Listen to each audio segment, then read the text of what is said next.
ओम गणगणपते नमः। ओम गणगणपते नमः।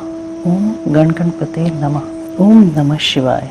गौरी देवी का व्याघ्र को अपने साथ ले जाने के लिए ब्रह्मा जी से आज्ञा मांगना, ब्रह्मा जी का उसे दुष्कर्मी बताकर रोकना, देवी का शरणागत को त्यागने से इनकार करना, ब्रह्मा जी का देवी की महत्ता बताकर अनुमति देना और देवी का माता पिता से मिलकर मंदराचल को जाना। वायु देवता कहते हैं, कौशिकी को उत्पन्न करके उसे ब्रह्मा जी के हाथ में देने के पश्चात गौरी देवी ने प्रत्युपकार के लिए पितामह से कहा। देवी बोली, क्या आपने मेरे आश्रम में रहने वाले इस व्याघ्र को देखा है? इसने दुष्ट जंतुओं से मेरे तपोवन की रक्षा की है। यह मुझ में अपना मन लगाकर अनन्य भाव से मेरा भजन करता रहा है, अतः इसकी रक्षा के सिवा दूसरा कोई मेरा प्रिय कार्य नहीं है। यह मेरे अंतःपुर में विचरने वाला होगा। भगवान शंकर इसे प्रसन्नता पूर्वक गणेश्वर का पद प्रदान करेंगे। मैं इसे आगे करके सखियों के साथ यहाँ से जाना चाहती हूँ। इसके लिए आप मुझे आज्ञा दें, क्योंकि आप प्रजापति हैं। देवी के ऐसा कहने पर उन्हें भोली भाली जान हंसते और मुस्कुराते हुए ब्रह्मा जी उस व्याघ्र की पुरानी क्रूरतापूर्ण करतूतें बताते हुए उसकी दुष्टता का वर्णन करने लगे। ब्रह्मा जी ने कहा, देवी, कहाँ तो पशुओं में क्रूर व्याघ्र और कहाँ यह आपकी मंगलमयी कृपा। आप विषधर सर्प के मुख में साक्षात अमृत क्यों सींच रही हैं? यह केवल व्याघ्र के रूप में रहने वाला कोई दुष्ट निशाचर है। इसने बहुत सी गौओं और तपस्वी ब्राह्मणों को खा डाला है। यह उन सबको इच्छानुसार ताप देता हुआ मनमाना रूप धारण करके विचरता है, अतः इसे अपने पाप कर्म का फल अवश्य भोगना चाहिए। ऐसे दुष्टों पर आपको कृपा करने की क्या आवश्यकता है? इस स्वभाव से ही क्लुषित चित्त वाले दुष्ट जीव से देवी को क्या काम है? देवी बोली, आपने जो कुछ कहा है वह सब ठीक है, यह ऐसा ही है, तथापि मेरी शरण में आ गया है, अतः मुझे इसका त्याग नहीं करना चाहिए। ब्रह्मा जी ने कहा, देवी, इसकी आपके प्रति भक्ति है, इस बात को जाने बिना ही मैंने आपके समक्ष इसके पूर्व चरित्र का वर्णन किया है। यदि इसके भीतर भक्ति है तो पहले के पापों से इसका क्या बिगड़ने वाला है? क्योंकि आपके भक्त का कभी नाश नहीं होता।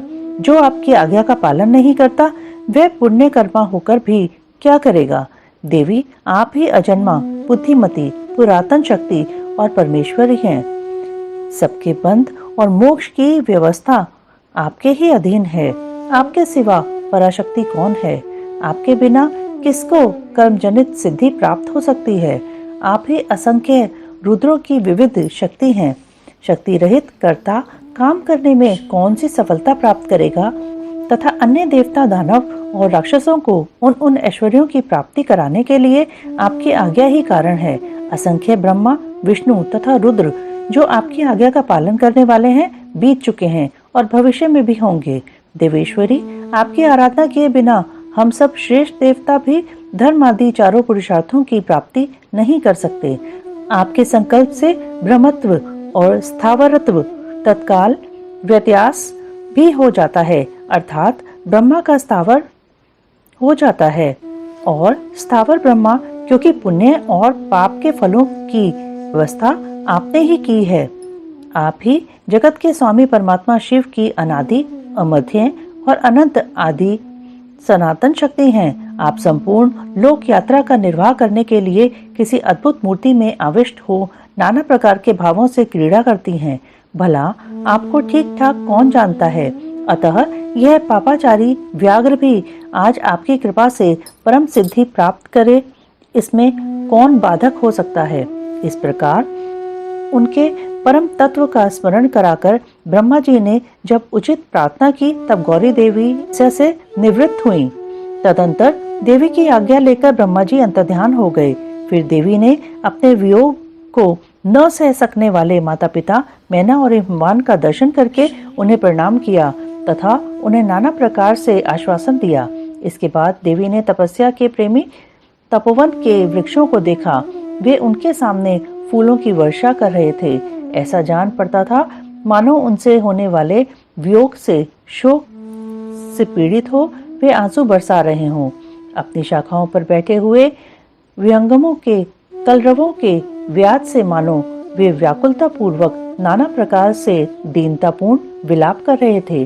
तदंतर पति के दर्शन के लिए उतावली हो उस व्याघ्र को औरस पुत्र की भांति स्नेह से आगे करके सखियों से बातचीत करती और देह की दिव्य प्रभा से दसों दिशाओं को उद्दीप्त करती हुई गौरी देवी मंदराचल को चली गईं, जहाँ संपूर्ण जगत के आधार, सृष्टा, पालक और संहारक पतिदेव महेश्वर विराजमान थे। मंदराचल पर गौरी देवी का स्वागत महादेव जी के द्वारा उनके और अपने उत्कृष्ट स्वरूप एवं अविच्छेद संबंध पर प्रकाश तथा देवी के साथ आए हुए व्याघ्र को उनका गणाध्यक्ष बनाकर अंतःपुर के द्वार पर सोम नंदी नाम से प्रतिष्ठित करना।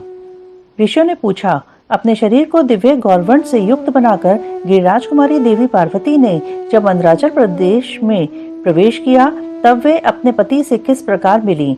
प्रवेश काल में उनके भवन द्वार पर रहने वाले गणेश्वरों ने क्या किया तथा महादेव जी ने भी उन्हें देखकर उस समय उनके साथ कैसा बर्ताव किया।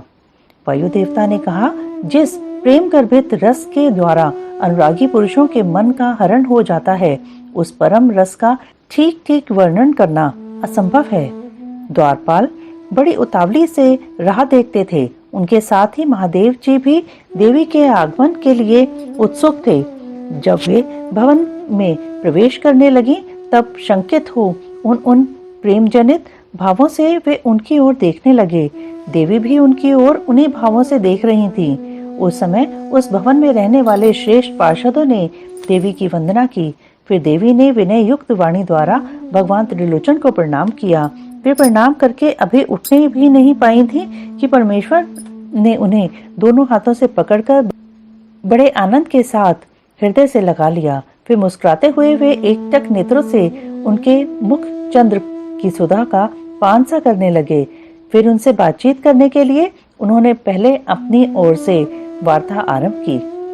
देवादिदेव महादेव जी बोले, सर्वांग सुंदरी प्रिय, क्या तुम्हारी वह मनोदशा दूर हो गई जिसके रहते तुम्हारे क्रोध के कारण मुझे अनुनय विनय का कोई भी उपाय नहीं सूझता था। यदि साधारण लोगों की भांति हम दोनों में भी एक दूसरे के अप्रिय का कारण विद्यमान है, तब तो इस चराचर जगत का नाश हुआ ही समझना चाहिए। मैं अग्नि के मस्तक पर स्थित हूँ और तुम सोम के। हम दोनों से ही यह अग्नि सोमात्मक जगत प्रतिष्ठित है। जगत के हित के लिए स्वेच्छा से शरीर धारण करके विचरने वाले हम दोनों के वियोग में यह जगत निराधार हो जाएगा। इसमें शास्त्र और युक्ति से निश्चित किया हुआ दूसरा हेतु भी है। यह स्थावर जंगम रूप जगत वाणी और अर्थमय ही है। तुम साक्षात वाणीमय अमृत हो और मैं अर्थमय परम उत्तम अमृत हूँ। ये दोनों अमृत एक दूसरे से विलग कैसे हो सकते हैं? तुम मेरे स्वरूप का बोध कराने वाली हो विद्या हो और मैं तुम्हारे दिए हुए विश्वासपूर्ण बोध से जानने योग्य परमात्मा हूँ। हम दोनों क्रमशः विद्यात्मा और वेद्यात्मा हैं। फिर हम में वियोग होना कैसे संभव है? मैं अपने प्रयत्न से जगत की सृष्टि और संहार नहीं करता। एकमात्र आज्ञा से ही सबके सृष्टि और संहार उपलब्ध होते हैं। वह अत्यंत गौरवपूर्ण आज्ञा तुम ही हो। ऐश्वर्य का एकमात्र सार आज्ञा है, क्योंकि वही स्वतंत्रता का लक्षण है। आज्ञा से वियुक्त होने पर मेरा ऐश्वर्य कैसा होगा? हम लोगों का एक दूसरे से विलग होना रहना कभी संभव नहीं है। देवताओं के कार्य की सिद्धि के उद्देश्य से ही मैंने उस समय उस दिन लीला पूर्वक व्यंग्य वचन कहा था। तुम्हें भी तो यह बात अज्ञात नहीं थी, फिर तुम कुपित कैसे हो गईं? अतः यही कहना पड़ता है कि तुमने मुझ पर भी जो क्रोध किया था वह त्रिलोकी की रक्षा के लिए ही था, क्योंकि तुम में ऐसी कोई बात नहीं है जो जगत के प्राणियों का अनर्थ करने वाली हो। इस प्रकार प्रिय वचन बोलने वाले साक्षात परमेश्वर शिव के प्रति श्रृंगार रस के सारभूत भावों की प्राकृतिक जन्मभूमि देवी पार्वती अपने पति की कही हुई यह मनोहर बात सुनकर इसे सत्य जान मुस्कुराकर रह गईं। लज्जावश कोई उत्तर न दे सकी। केवल कौशिकी के यश का वर्णन छोड़कर और कुछ उन्होंने नहीं कहा। देवी ने कौशिकी के विषय में जो कुछ कहा उसका वर्णन करता हूँ। देवी बोली, भगवान, मैंने जिस कौशिकी की सृष्टि की है उसे क्या आपने नहीं देखा है? वैसी कन्या न तो इस लोक में हुई है और न होगी। यूं कहकर देवी ने उसके विंध्य पर्वत पर निवास करने तथा सम्रांगण में शुंभ और निशुंभ का वध करके उन पर विजय पाने का प्रसंग सुनाकर उसके बल पराक्रम का वर्णन किया। साथ ही यह भी बताया कि वह उपासना करने वाले लोगों को सदा प्रत्यक्ष फल देती है तथा निरंतर लोगों की रक्षा करती रहती है। इस विषय में ब्रह्मा जी आपको आवश्यक बातें बताएंगे। उस समय इस प्रकार बातचीत करती हुई देवी की आज्ञा से ही एक सखी ने उस व्याघ्र को लाकर उनके सामने खड़ा कर दिया। उसे देखकर देवी कहने लगी, देव, यह व्याघ्र मैं आपके लिए भेंट लाई हूँ। आप इसे देखिए, इसके समान मेरा उपासक दूसरा कोई नहीं है। इसने दुष्ट जंतुओं के समूह से मेरे तपोवन की रक्षा की थी। यह मेरा अत्यंत भक्त है और अपने रक्षणात्मक कार्य से मेरा विश्वास पात्र बन गया है। मेरी प्रसन्नता के लिए यह अपना देश छोड़कर यहाँ आ गया है।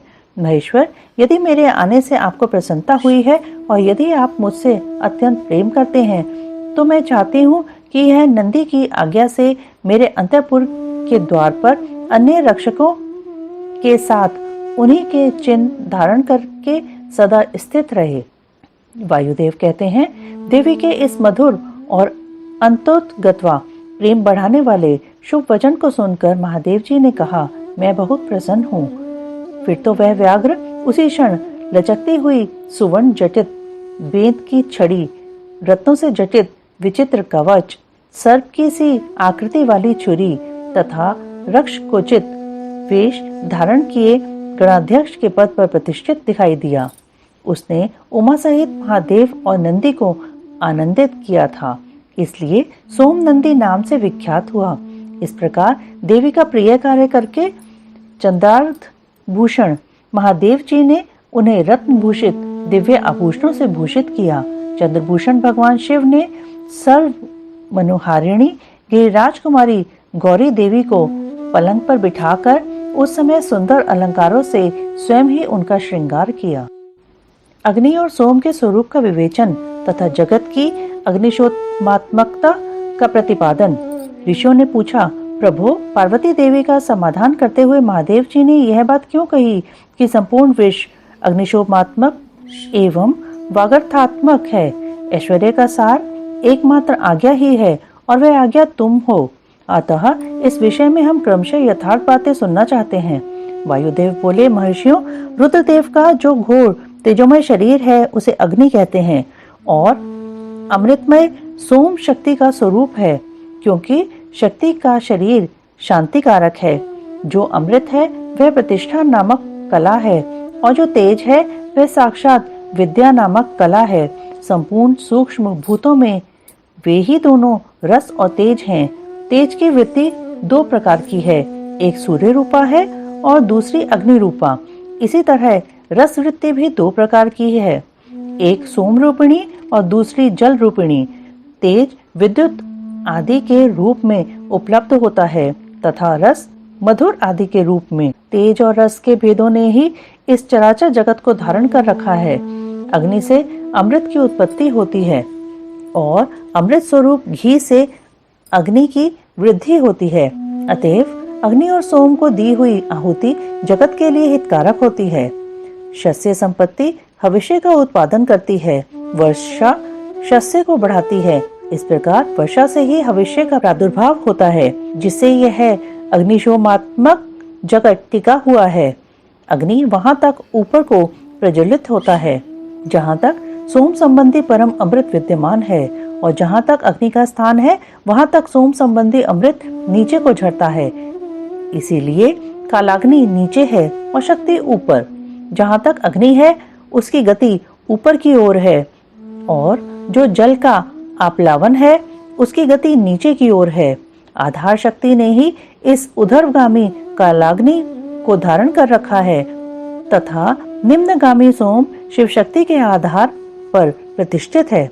शिव ऊपर है और शक्ति नीचे तथा शक्ति ऊपर है और शिव नीचे। इस प्रकार शिव और शक्ति ने यहाँ सब कुछ व्याप्त कर रखा है।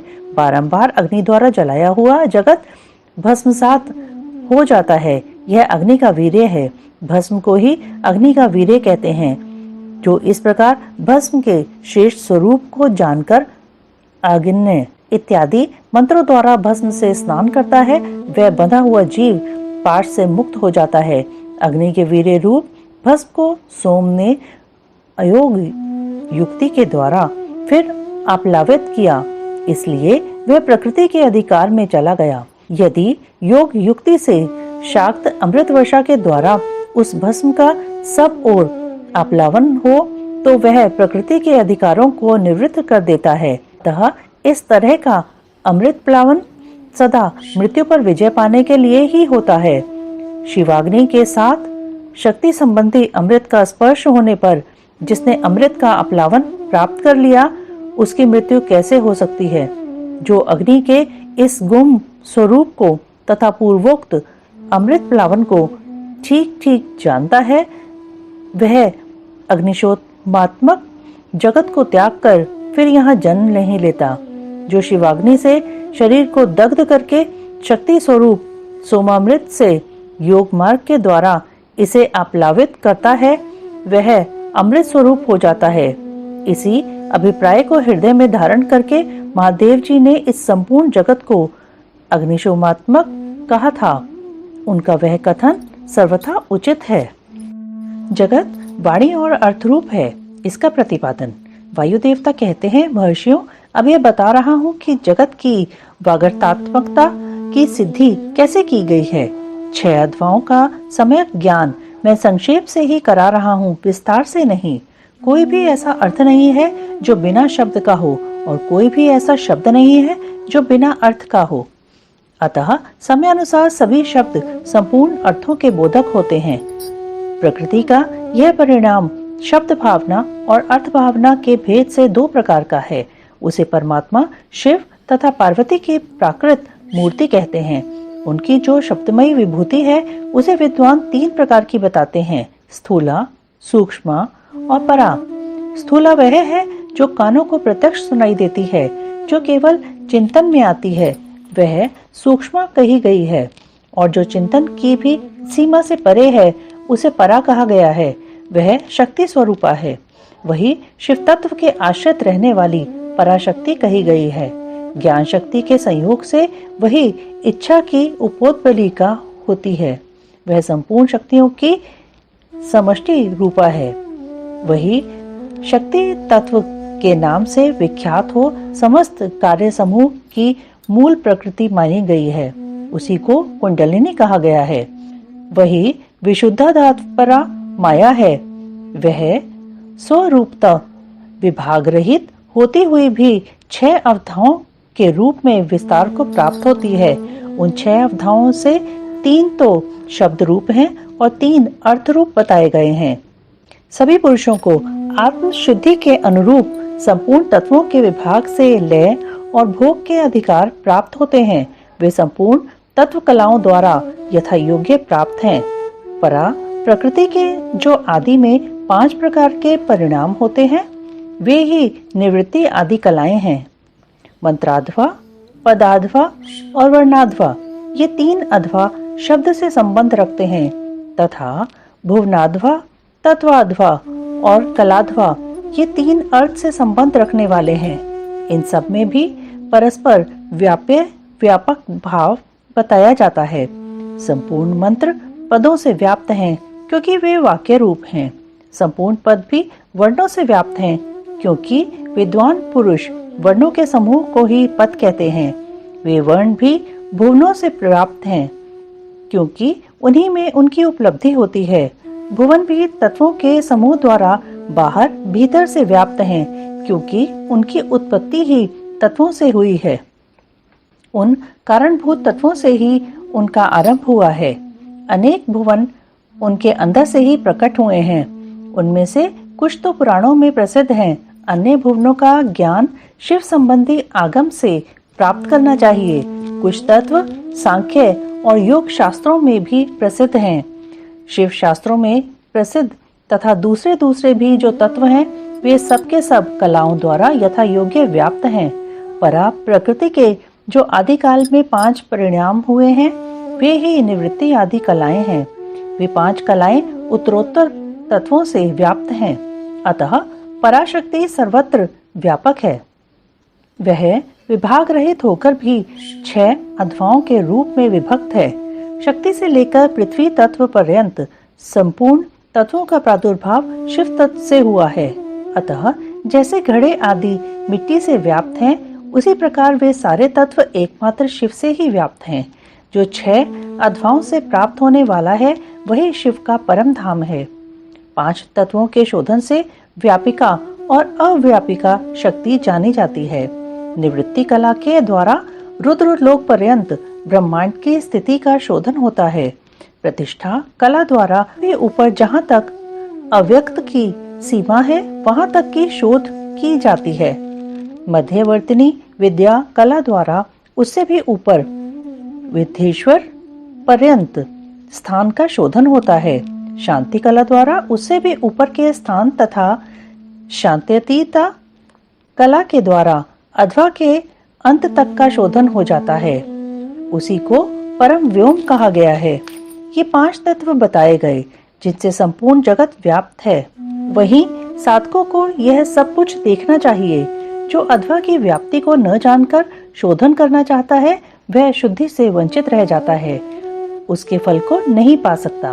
उसका सारा परिश्रम व्यर्थ, केवल नरक की ही प्राप्ति कराने वाला होता है।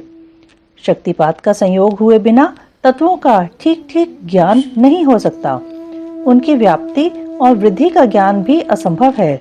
शिव की जो चित स्वरूपा परमेश्वरी पराशक्ति है, वही आज्ञा है। उस कारण रूपा आज्ञा के सहयोग से ही शिव संपूर्ण शिव के अधिष्ठाता होते हैं। विचार दृष्टि से देखा जाए तो आत्मा में कभी विकार नहीं होता। यह विकार की प्रतीति माया मात्र है, न तो बंधन है और न उस बंधन से छुटकारा दिलाने वाली कोई मुक्ति है। शिव की जो अव्यभिचारिणी पराशक्ति है, वही संपूर्ण ऐश्वर्य की पराकाष्ठा है। वह उन्हीं के समान धर्म वाली है और विशेषता उनके उन विलक्षण भावों से युक्त है। उसी शक्ति के साथ शिव ग्रस्त बने हुए हैं और वह भी सदा उन शिव के साथ उनकी गृहिणी बनकर रहती है। जो प्रकृति जन्य जगत रूप कार्य है, वही उन शिव दंपति की संतान है। शिव कर्ता है और शक्ति कारण, यही उन दोनों का भेद है। वास्तव में एकमात्र साक्षात शिव ही 2 रूपों में स्थित हैं। कुछ लोगों का कहना है कि स्त्री और पुरुष रूप में ही उनका भेद है। अन्य लोग कहते हैं कि पराशक्ति शिव में नित्य संवेद है। जैसे प्रभा सूर्य से भिन्न नहीं है, उसी प्रकार चित्त स्वरूपिणी पराशक्ति शिव से अभिन्न ही है। यही सिद्धांत है। अतः शिव परम कारण है, उनकी आज्ञा ही परमेश्वरी है। उसी से प्रेरित होकर शिव की अविनाशी मूल प्रकृति कार्य भेद से महामाया, माया और त्रिगुणात्मिक प्रकृति इन 3 रूपों में स्थित हो 6 अध्वाओं को प्रकट करती है। वह 6 प्रकार का अध्वा वागर्थमय है, वही संपूर्ण जगत के रूप में स्थित है। सभी शास्त्रों इसी भाव का विस्तार से प्रतिपादन करते हैं। ऋषियों के प्रश्न का उत्तर देते हुए वायुदेव के द्वारा शिव के स्वतंत्र एवं सर्वानुग्राहक स्वरूप का प्रतिपादन। तदंतर ऋषियों ने कई कारण दिखाकर पूछा, वायुदेव, यदि शिव सदा शांत भाव से रहकर ही सब पर अनुग्रह करते हैं, तो सबकी अभिलाषाओं को एक साथ ही पूर्ण क्यों नहीं कर देते? जो सब कुछ करने में समर्थ होगा, वह सबको एक साथ ही बंधन मुक्त क्यों नहीं कर सकेगा? यदि कहें अनादिकाल से चले आने वाले सबके विचित्र कर्म अलग अलग है, अतः सबको एक समान फल नहीं मिल सकता, तो यह ठीक नहीं है, क्योंकि कर्मों की विचित्रता भी यहाँ नियामक नहीं हो सकती। कारण कि वे कर्म भी ईश्वर के कराने से ही होते हैं। इस विषय में बहुत कहने से क्या लाभ? उपरोक्त रूप से विभिन्न युक्तियों द्वारा फैलाई गई नास्तिकता जिस प्रकार से शीघ्र निवृत्त हो जाए, वैसा उपदेश दीजिए। वायु देवता ने कहा, ब्राह्मणों, आप लोगों ने युक्तियों से प्रेरित होकर जो संशय उपस्थित किया है, वह उचित ही है, क्योंकि किसी बात को जानने की इच्छा अथवा तत्व ज्ञान के लिए उठाया गया प्रश्न साधु बुद्धि वाले पुरुषों में नास्तिकता का उत्पादन नहीं कर सकता। मैं इस विषय में ऐसा प्रमाण प्रस्तुत करूंगा जो सत्पुरुषों के मोह को दूर करने वाला है। असत पुरुषों का जो अन्यथा भाव होता है उसमें प्रभु शिव की कृपा का अभाव ही कारण है। परिपूर्ण परमात्मा शिव के परम अनुग्रह के बिना कुछ भी कर्तव्य नहीं है, ऐसा निश्चय किया गया है। पर अनुग्रह कर्म में स्वभाव ही पर्याप्त है, अन्यथा निस्वभाव पुरुष किसी पर भी अनुग्रह नहीं कर सकता। पशु और पाश रूप सारा जगत ही पर कहा गया है, वह अनुग्रह का पात्र है। पर को अनुग्रहित करने के लिए पति की आज्ञा का समन्वय आवश्यक है। पति आज्ञा देने वाला है, वही सदा सब पर अनुग्रह करता है। उस अनुग्रह के लिए ही आज्ञा रूप अर्थ को स्वीकार करने पर शिव परतंत्र कैसे कहे जा सकते हैं। अनुग्राहक की अपेक्षा न रखकर कोई भी अनुग्रह सिद्ध नहीं हो सकता। अतः स्वतंत्रता शब्द के अर्थ की अपेक्षा न रखना ही अनुग्रह का लक्षण है। जो अनुग्राहम है वह परतंत्र माना जाता है, क्योंकि पति के अनुग्रह के बिना उसे भोग और मोक्ष की प्राप्ति नहीं होती। जो मूर्त्यात्मा है वे भी अनुग्रह के पात्र हैं, क्योंकि उनसे भी शिव की आज्ञा की निवृत्ति नहीं होती। वे भी शिव की आज्ञा से बाहर नहीं हैं। यहाँ कोई ऐसी वस्तु नहीं है जो शिव की आज्ञा के अधीन न हो। सकल होने पर भी जिसके द्वारा हमें निष्कल शिव की प्राप्ति होती है, उस मूर्ति या लिंग के रूप में साक्षात शिव ही विराज रहे हैं। वह शिव की मूर्ति है, यह बात तो उपचार से कही जाती है। जो साक्षात निष्कल तथा परम कारण रूप शिव हैं, वे किसी के द्वारा भी साकार अनुभव से उपलक्षित नहीं होते। ऐसी बात नहीं है।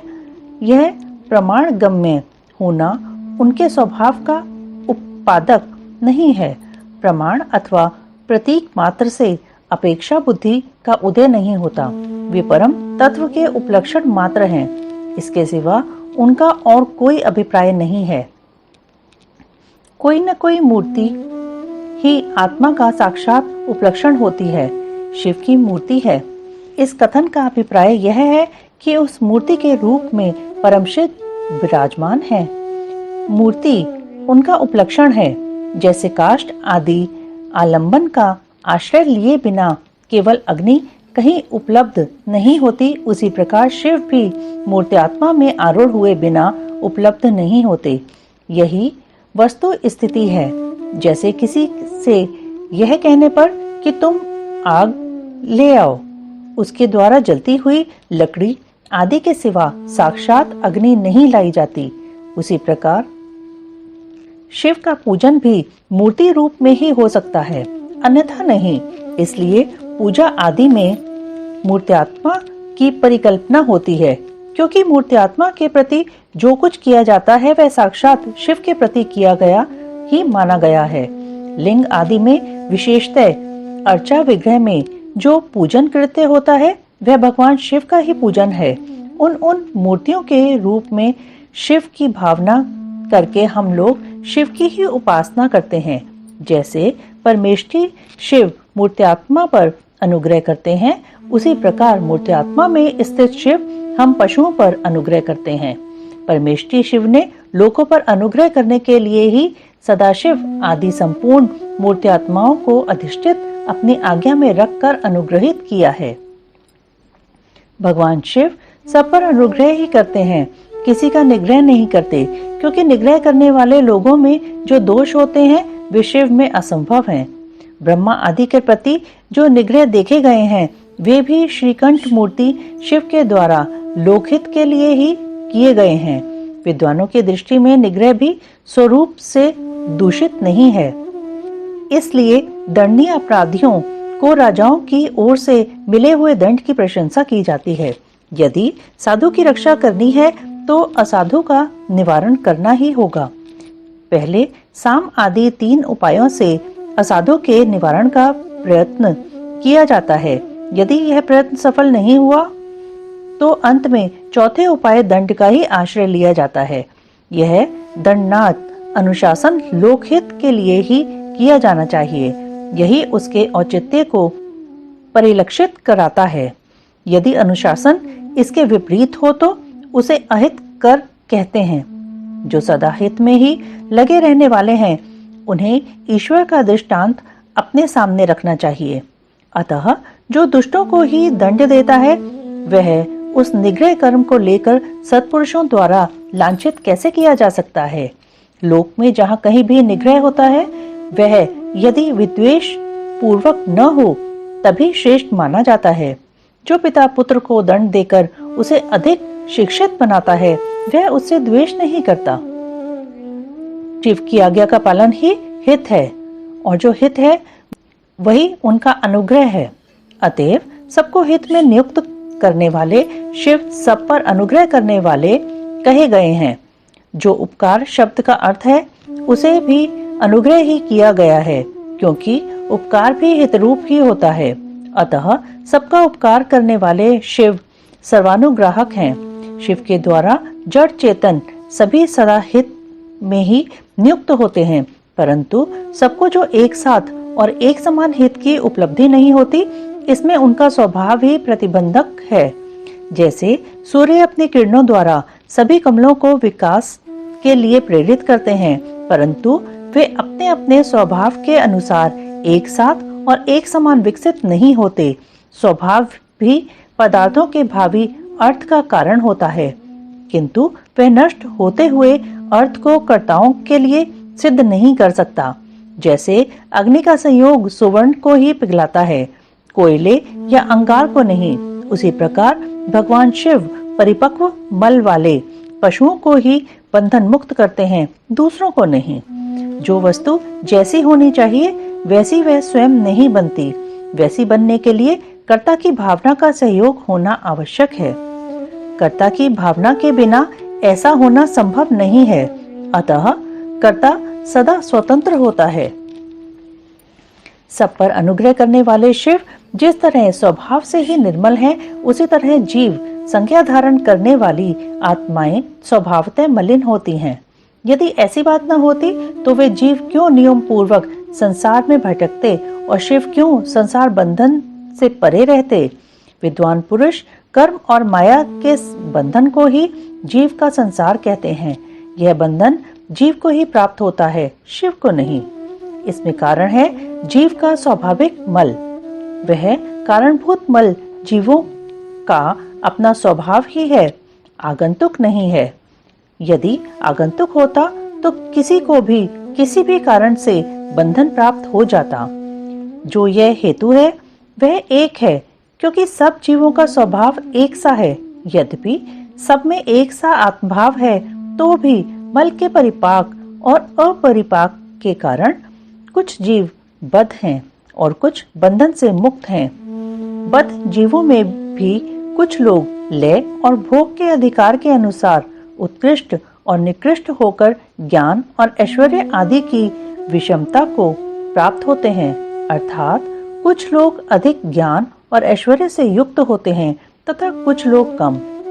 कोई मूर्त्यात्मा होते हैं और कोई साक्षात शिव के समीप विचरने वाले होते हैं।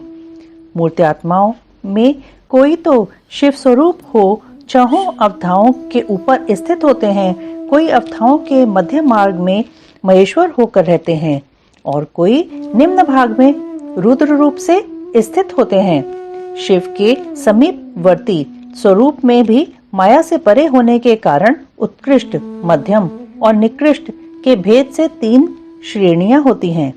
वहां निम्न स्थान में आत्मा की स्थिति है, मध्यम स्थान में अंतरात्मा की स्थिति है और जो सबसे उत्कृष्ट श्रेणी का स्थान है उसमें परमात्मा की स्थिति है।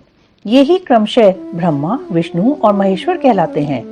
कोई वसु परमात्म पद का आश्रय लेने वाले होते हैं, कोई अंतरात्म पद पर और आत्म पद पर प्रतिष्ठित होते हैं। भगवान शिव तो अनायास ही समस्त पशुओं को बंधन से मुक्त करने में समर्थ हैं, फिर वे उन्हें बंधन में डाले रखकर क्यों दुख देते हैं। यहाँ ऐसा विचार या संदेह नहीं करना चाहिए, क्योंकि सारा संसार दुख रूप ही है। ऐसा विचारवानों का निश्चित सिद्धांत है। जो स्वभावतः दुखमय है वह दुख रहित कैसे हो सकता है। स्वभाव में उलटफेर नहीं हो सकता। वैद्य की दवा से रोग अरोग नहीं होता। वह रोग पीड़ित मनुष्य का अपनी दवा से सुखपूर्वक उद्धार कर देता है।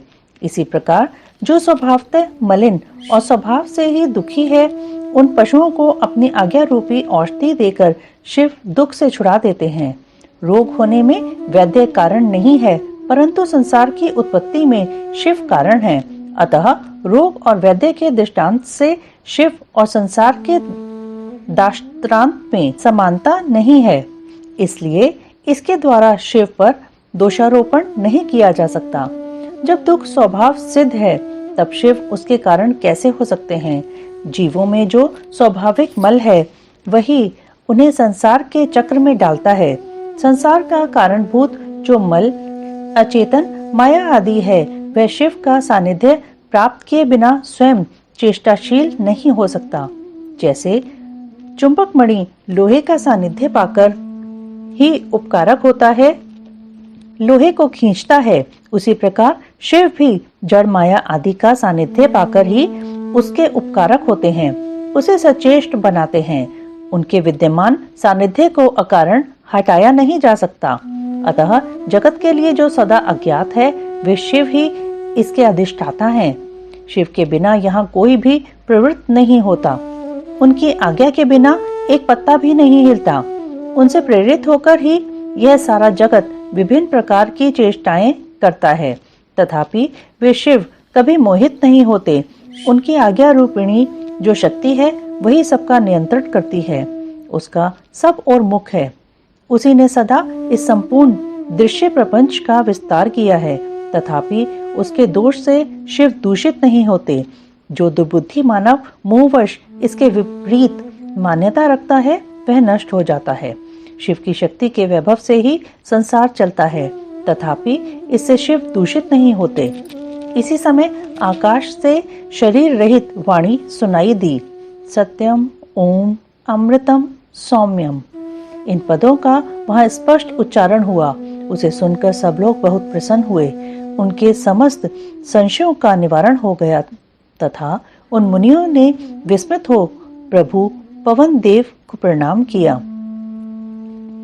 इस प्रकार उन मुनियों को संदेह रहित करके भी वायुदेव ने यह नहीं माना कि इन्हें पूर्ण ज्ञान हो गया। इनका ज्ञान अभी प्रतिष्ठित नहीं हुआ है, ऐसा समझकर ही वे इस प्रकार बोले। वायु देवता ने कहा, मुनियों, परोक्ष और अपरोक्ष के भेद से ज्ञान दो प्रकार का माना गया है। परोक्ष ज्ञान को अस्थिर कहा जाता है और अपरोक्ष ज्ञान को सुस्थिर। युक्तिपूर्ण उपदेश से जो ज्ञान होता है, उसे विद्वान पुरुष परोक्ष कहते हैं। वही श्रेष्ठ अनुष्ठान से अपरोक्ष हो जाएगा। उपरोक्ष ज्ञान के बिना मोक्ष नहीं होता। ऐसा निश्चय करके तुम लोग आलस्य रहित हो श्रेष्ठ अनुष्ठान की सिद्धि के लिए प्रयत्न करो। परम धर्म का प्रतिपादन। शैवागम के अनुसार पाशुपत ज्ञान तथा उसके साधनों का वर्णन। ऋषियों ने पूछा, वायुदेव, वह कौन सा श्रेष्ठ अनुष्ठान है जो मोक्ष स्वरूप ज्ञान को उपरोक्ष कर देता है? उसको और उसके साधनों को आज आप हमें बताने की कृपा करें। वायु ने कहा, भगवान शिव का बताया हुआ जो परम धर्म है, उसी को श्रेष्ठ अनुष्ठान कहा गया है। उसके सिद्ध होने पर साक्षात मोक्षदायक शिव उपरोक्ष हो जाते हैं। वह परम धर्म पांचों पर्वों के कारण क्रमशः 5 प्रकार का जानना चाहिए। उन पर्वों के नाम हैं क्रिया, तप, जप, ध्यान और ज्ञान। ये उत्तरोत्तर श्रेष्ठ हैं। उन उत्कृष्ट साधनों से सिद्ध हुआ धर्म परम धर्म माना गया है, जहाँ परोक्ष ज्ञान भी अपरोक्ष ज्ञान होकर मोक्षदायक होता है। वैदिक धर्म 2 प्रकार के बताए गए हैं, परम और अपरम। धर्म शब्द से प्रतिपाद्य अर्थ में हमारे लिए श्रुति ही प्रमाण है। योग पर्यंत जो परम धर्म है, वह श्रुतियों के शिरोभूत उपनिषद में वर्णित है, और जो अपरम धर्म है, वह उसकी अपेक्षा नीचे श्रुति के मुख भाग से अर्थात संहिता मंत्रों द्वारा प्रतिपादित हुआ है, जिसमें पशु जीवों का अधिकार नहीं है। वह वेदांत वर्णित धर्म परम धर्म माना गया है। जो यज्ञ यागादि हैं, उसमें सबका अधिकार होने से वह साधारण या अपरम धर्म कहलाता है। जो अपरम धर्म है वही परम धर्म का साधन है। धर्मशास्त्र आदि के द्वारा उसका सम्यक रूप से विस्तार पूर्वक सांगोपांग निरूपण हुआ है। भगवान शिव के द्वारा प्रतिपादित जो परम धर्म है उसी का नाम श्रेष्ठ अनुष्ठान है। इतिहास और पुराणों द्वारा उसका किसी प्रकार विस्तार हुआ है, परंतु शैव शास्त्रों द्वारा उसके विस्तार का सांगोपांग निरूपण किया गया है। वहीं उसके स्वरूप का सम्यक रूप से प्रतिपादन हुआ है। साथ ही उसके संस्कार और अधिकार भी सम्यक रूप से विस्तार पूर्वक बताए गए हैं। शैव आगम के दो भेद हैं, श्रौत और अश्रौत। जो श्रुति के साथ तत्व से संपन्न है वह श्रौत हैं और जो स्वतंत्र हैं वह अश्रौत माना गया है। स्वतंत्र शैवागम पहले 10 प्रकार का था, फिर 18 प्रकार का हुआ। वह कायिका आदि संज्ञाओं से सिद्ध होकर सिद्धांत नाम धारण करता है। श्रुति सारमय जो शैव शास्त्र है उसका विस्तार 100 करोड़ श्लोकों में किया गया है। उसी में उत्कृष्ट पाशुपत व्रत और पाशुपत ज्ञान का वर्णन किया गया है।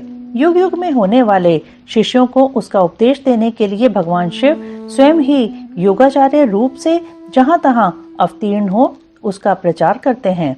इस शैव शास्त्र को संक्षिप्त करके उसके सिद्धांत का प्रवचन करने वाले मुख्यतः 4 महर्षि हैं, रुरु, दधीच, अगस्त्य और महायशस्वी उपमन्यु। उन्हें संहिताओं का प्रवर्तक पाशुपत जानना चाहिए। उनकी संतान परंपरा में सैकड़ों हजारों गुरुजन हो चुके हैं। पाशुपत सिद्धांत में जो परम धर्म बताया गया है वह चर्या आदि 4 पादों के कारण 4 प्रकार का माना गया है। उन चारों में जो पाशुपत योग है वह दृढ़ता पूर्वक शिव का साक्षात्कार कराने वाला है।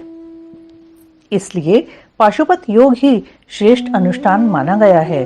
उसमें भी ब्रह्मा जी ने जो उपाय बताया है उसका वर्णन किया जाता है।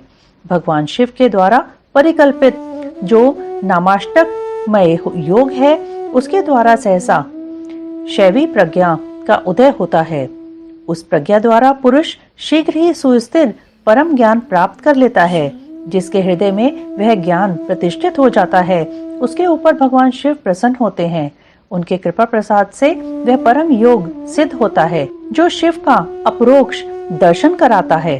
शिव के अपरोक्ष ज्ञान से संसार बंधन का कारण दूर हो जाता है। इस प्रकार संसार से मुक्त हुआ पुरुष शिव के समान हो जाता है। यह ब्रह्मा जी का बताया हुआ उपाय है। उसी का पृथक वर्णन करते हैं। शिव, महेश्वर, रुद्र, विष्णु, पितामह, संसार वैद्य, सर्वज्ञ और परमात्मा, ये मुख्यतः 8 नाम हैं। ये 8 मुख्य नाम शिव के प्रतिपादक हैं। इनमें से आदि 5 नाम क्रमशः शांत्यतीता आदि 5 कलाओं से संबंध रखते हैं और उन 5 उपाधियों को ग्रहण करने से सदाशिव आदि के बोधक होते हैं। उपाधि के निवृत्ति होने पर इन भेदों की निवृत्ति हो जाती है। वह पद ही नित्य है, किंतु उस पद पर प्रतिष्ठित होने वाले अनित्य कहे गए हैं। पदों का परिवर्तन होने पर पद वाले पुरुष मुक्त हो जाते हैं। परिवर्तन के अनंतर पुनः दूसरे आत्माओं को उस पद की प्राप्ति बताई जाती है और उन्हीं के वे आदि 5 नाम नियत होते हैं। उपादान आदि योग से अन्य 3 नाम भी त्रिविध उपाधि का प्रतिपादन करते हुए शिव में ही अनुगत होते हैं। अनादि मल का संसर्ग उनमें पहले से ही नहीं है तथा वे स्वभावतः अत्यंत शुद्ध रूप हैं, इसलिए शिव कहलाते हैं। अथवा वे ईश्वर समस्त कल्याणमय गुणों के एकमात्र घनीभूत विग्रह हैं, इसलिए शिव तत्व के अर्थ को जानने वाले श्रेष्ठ महात्मा उन्हें शिव कहते हैं। 23 तत्वों से परे जो प्रकृति बताई गई है उससे भी परे 25वें तत्व के स्थान में पुरुष को बताया गया है, जिसे वेद के आदि में ओमकार रूप कहा गया है। ओमकार और पुरुष में वाच्य वाचक भाव संबंध है। इसके यथार्थ स्वरूप का ज्ञान एकमात्र वेद से ही होता है। वे ही वेदांत में प्रतिष्ठित हैं। किंतु वे प्रकृति से संयुक्त हैं। अतः उससे भी परे जो परम पुरुष है उसका नाम महेश्वर है, क्योंकि प्रकृति और पुरुष दोनों ही प्रवृत्ति उसी के अधीन हैं। अथवा यह जो अविनाशी त्रिगुणमय तत्व है इसे प्रकृति समझना चाहिए। इस प्रकृति को माया कहते हैं। यह माया जिनकी शक्ति है उन मायापति का नाम महेश्वर है। महेश्वर के संबंध से जो माया अथवा प्रकृति में शोभ उत्पन्न करते हैं वे अनंत या विष्णु कहे गए हैं। वे ही कालात्मा और परमात्मा आदि नामों से पुकारे जाते हैं। उन्हीं को स्थूल और सूक्ष्म रूप भी कहा गया है। दुख अथवा दुख के हेतु का नाम सत है। जो प्रभु उसका द्रावण करते हैं उसे मार भगाते हैं। उन परम कारण शिव को साधु पुरुष रुद्र कहते हैं। कला काल आदि तत्वों से लेकर भूतों में पृथ्वी पर्यंत जो 36 तत्व हैं उन्हीं से शरीर बनता है।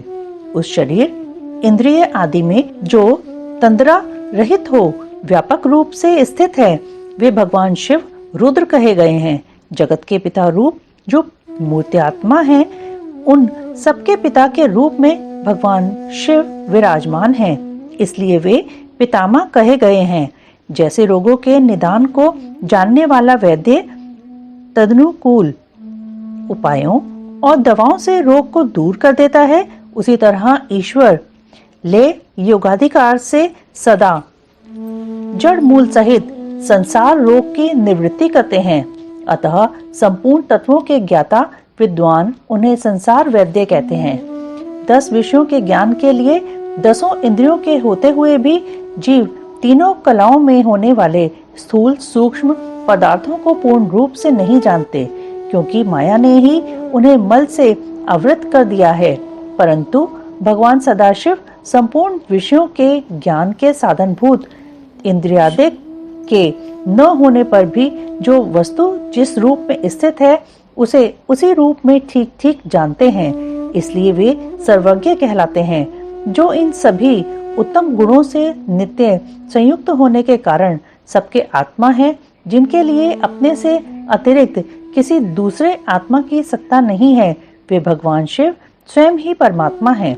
आचार्य की कृपा से इन 8 नामों का अर्थ सहित उपदेश पाकर शिव आदि 5 नामों द्वारा निवृत्ति आदि 5 कलाओं की ग्रंथि का क्रमशः छेदन और गुण के अनुसार शोधन करके गुणित उद्घात युक्त और अनिरुद्ध प्राणों द्वारा हृदय कंठ तालु भूमध्य और ब्रह्मरंध्र से युक्त पुर्यष्टक का भेदन करके सुषुम्ना नाड़ी द्वारा अपने आत्मा को सहस्रार चक्र के भीतर ले जाए।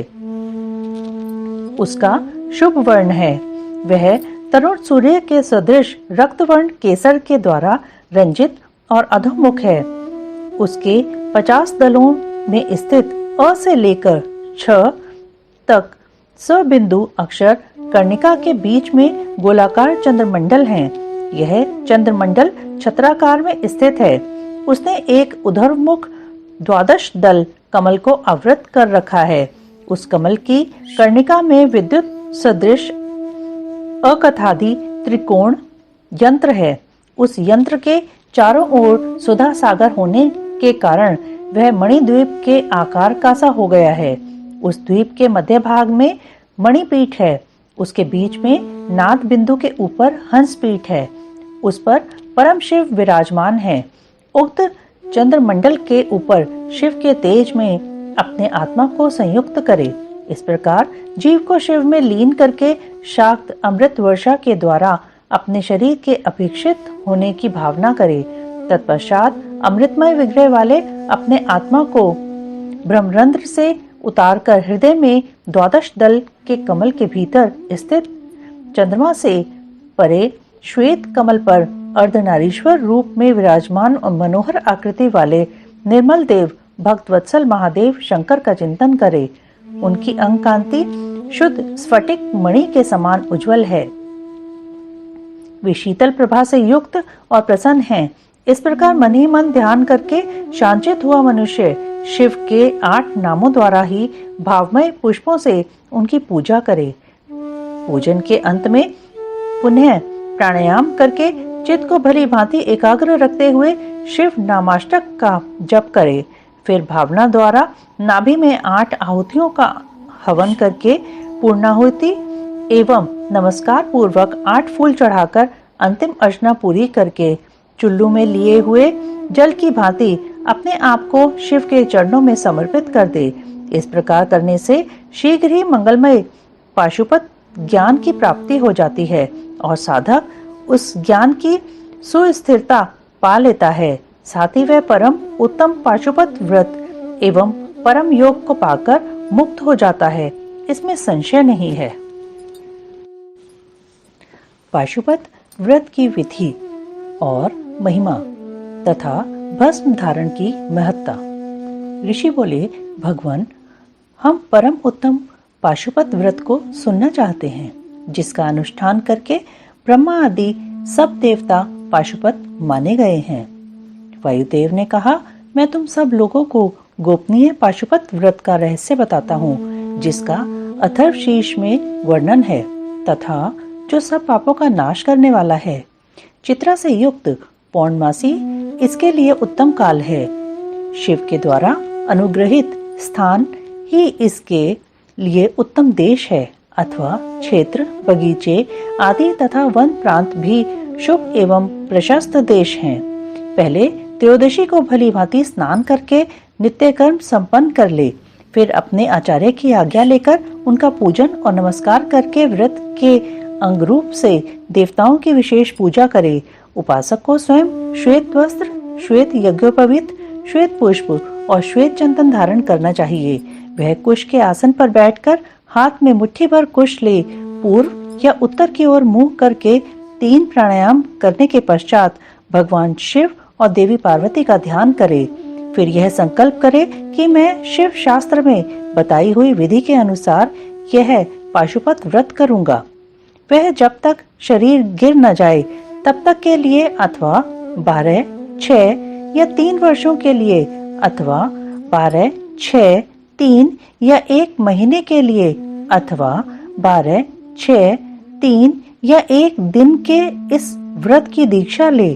संकल्प करके विरजा होम के लिए विधिवत अग्नि की स्थापना करके क्रमशः घी, समिधा और चरु से हवन करे। तत्पश्चात तत्वों की शुद्धि के उपदेश से फिर मूल मंत्र द्वारा उन समिधा आदि सामग्रियों की ही आहुतियां दे। उस समय वह बारंबार यह चिंतन करे कि मेरे शरीर में जो ये तत्व हैं सब शुद्ध हो जाएं। उन तत्वों के नाम इस प्रकार हैं: 5 भूत, उनकी 5 तन मात्राएं, 5 ज्ञानेंद्रियां, 5 कर्मेंद्रियां, 5 विषय, त्वचा आदि 7 धातु, प्राण आदि 5 वायु, मन, बुद्धि, अहंकार, प्रकृति, पुरुष, राग, विद्या, कला, नियति, काल, माया, शुद्ध विद्या, महेश्वर, सदाशिव, शक्ति तत्व और शिव तत्व, ये क्रमशः तत्व कहे गए हैं। विरज मंत्रों से आहुति करके होता रजोगुण रहित शुद्ध हो जाता है। फिर शिव का अनुग्रह पाकर वह ज्ञानवान होता है। तदंतर गोबर लाकर उसकी पिंडी बनाए, फिर उसे मंत्र द्वारा अभिमंत्रित करके अग्नि में डाल दे। इसके बाद इसका प्रोक्षण करके उस दिन व्रती केवल हविष्य खाकर रहे। जब रात बीत कर प्रातःकाल आए तब चतुर्दशी में पुनः पूर्वोक्त सब कृत्य करे। उस दिन शेष समय निराहार रहकर ही बिताए। फिर पूर्णिमा को प्रातःकाल इसी तरह होम पर्यंत कर्म करके रुद्राग्नि का उपसंहार करे। तदंतर यत्न पूर्वक उसमें से भस्म ग्रहण करे। इसके बाद साधक चाहे जटा रखा ले, चाहे सारा सिर मुंडा ले या चाहे तो केवल सिर पर शिखा धारण करे।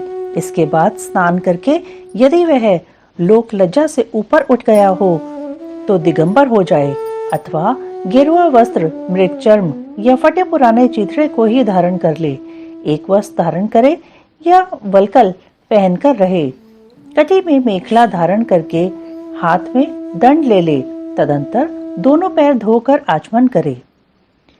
विरजाग्नि से प्रकट हुए भस्म एकत्र करके अग्निरिति, भस्म इत्यादि 6 अथर्ववेदीय मंत्रों द्वारा उसे अपने शरीर में लगाए मस्तक से लेकर पैर तक सभी अंगों में उसे अच्छी तरह मल ले। इसी क्रम से प्रणव या शिव मंत्र द्वारा सर्वांग में भस्म रमाकर त्रायुषम इत्यादि मंत्रों से ललाट आदि अंगों में त्रिपुंड की रचना करे। इस प्रकार शिव भाव को प्राप्त हो शिव योग का आचरण करे। तीनों संध्याओं के समय ऐसा ही करना चाहिए। यही पाशुपत व्रत है जो भोग और मोक्ष देने वाला है। यह जीवों के पशु भाव को निवृत्त कर देता है। इस प्रकार पाशुपत व्रत के अनुष्ठान द्वारा पशु तत्व का परित्याग करके लिंग मूर्ति सनातन महादेव जी का पूजन करना चाहिए। यदि वैभव हो तो सोने का अष्टदल कमल बनवाए जिसमें 9 प्रकार के रत्न जड़े गए हों, उसमें कर्णिका और केसर भी हों। ऐसे कमल को भगवान का आसन बनावे। धनाभाव होने पर लाल या सफेद कमल के फूल का आसन अर्पित करे। वह भी न मिले तो केवल भावनामय कमल समर्पित करे। उस कमल की कर्णिका में पीठिका सहित छोटे से स्फटिक मणिमय लिंग की स्थापना करके क्रमशः विधि पूर्वक उसका पूजन करे। उस लिंग का शोधन करके पहले शास्त्रीय विधि के अनुसार उसकी स्थापना कर लेनी चाहिए। फिर आसन दे। पंचमुख के प्रकार से मूर्ति की कल्पना करके पंचगव्य आदि से पूर्ण अपने वैभव के अनुसार संग्रहित भरे हुए सुवर्ण निर्मित कलशों से उस मूर्ति को स्नान कराए। फिर सुगंधित द्रव्य कपूर, चंदन और कुमकुम आदि से वेदी सहित भूषण भूषित शिवलिंग का अनुलेपन करके बिलपत्र, लाल कमल, श्वेत कमल, नील कमल, अन्य सुगंधित पुष्प, पवित्र एवं उत्तम पत्र तथा दूर्वा और अक्षत आदि विचित्र उपचार चढ़ाकर यथा प्राप्त सामग्रियों द्वारा महापूजन की विधि से उसमें मूर्ति की अभ्यर्चना करे। फिर धूप, दीप और नैवेद्य निवेदन करे। इस तरह भगवान शिव को उत्तम वस्त्र निवेदन करके अपना कल्याण करे। उस व्रत में विशेषतः वे सभी वस्तुएं देनी चाहिए जो अपने को अधिक प्रिय हों, श्रेष्ठ हों और न्यायपूर्वक उपार्जित हुई हों। बिलपत्र, उत्पल और कमलों की संख्या 1,000 होनी चाहिए। अन्य पत्रों और फूलों में से प्रत्येक की संख्या 108 होनी चाहिए। इन सामग्रियों में भी बिलपत्र को विशेष यत्न पूर्वक जुटाए, उसे भूलकर भी न छोड़े। सोने का बना हुआ एक ही कमल 1 सहस्त्र कमलों से श्रेष्ठ बताया गया है। नीलकमल आदि के विषय में भी यही बात है। ये सब बिलपत्रों के समान ही महत्व रखते हैं। अन्य पुष्पों के लिए कोई नियम नहीं है, वे जितने मिले उतने ही चढ़ाने चाहिए। अष्टांग उत्कृष्ट माना जाता है। धूप और आलेप के विषय में विशेष बात यह है, वामदेव नामक मुख में चंदन, तत्पुरुष नामक मुख में हरिताल और ईशान नामक मुख में भस्म लगाना चाहिए। कोई कोई भस्म की जगह आलेपन का विधान करते हैं। दूसरे प्रकार के धूप का विधान होने से कुछ लोग प्रसिद्ध धूप का निषेध करते हैं।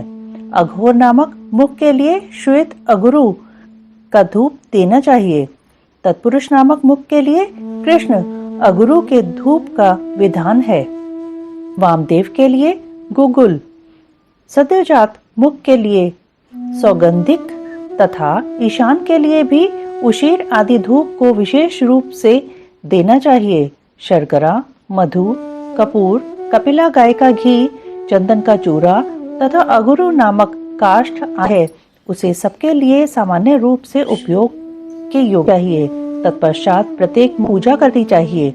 उनके साथ ही बाहम अंगों की भी पूजा आवश्यक है। प्रथमा वर्ण की पूजा हो जाने पर द्वितीय वर्ण में चक्रवर्ती विंध्येश्वरों का पूजन करना चाहिए।